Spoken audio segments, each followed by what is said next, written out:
Hello and welcome to the Social Talks. I'm your host Tahima Farouk with today's story. On the 1st of June, the US Congress approved a deal to raise the government's borrowing limit. This has prevented what could have been a catastrophic default on US debt repayment. President Joe Biden will now sign this into law, allowing the federal government to borrow money until after the next November 2024 presidential election. Currently, the debt is at $31.4 trillion. This money is used to pay for federal employees, the military, Social Security, and Medicare.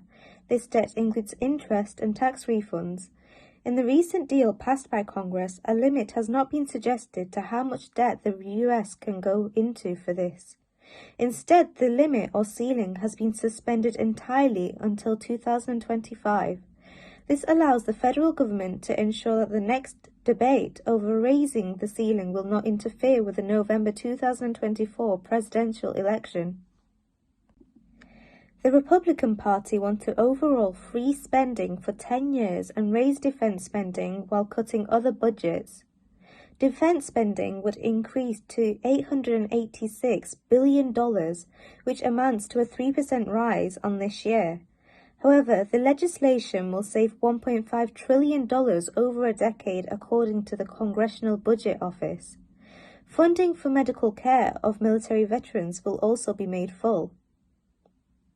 Republicans also argued that now the COVID public health emergency has ended, unspent funds for it should be returned. The Congressional Budget Office has estimated that this will amount to about $30 billion. Republicans have also demanded to toughen the distribution of welfare benefits so that able-bodied recipients would have to work to get food and healthcare aid. Medicaid for poor Americans, the Supplemental Nutritional Assistance Program, and temporary assistance for needy families were all being considered. However, Democrats were adamant against this, so Medicaid remains untouched. For the Supplemental Nutrition Assistance Program, the age for work requirements to receive this has been raised from 50 to 54. $80 billion has been secured by the wish of the Democrats to help the Internal Revenue Service to enforce the tax code in last year's Inflation Reduction Act on the richest Americans. This is essentially a fund to enforce tax rules on wealthy Americans. Finally, fossil fuels and renewable energy projects will find it easier to get licenses under the new rules.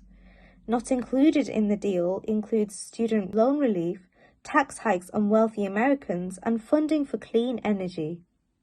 For now, this has been Tahima Farouk from the Social Talks. Thank you for joining us.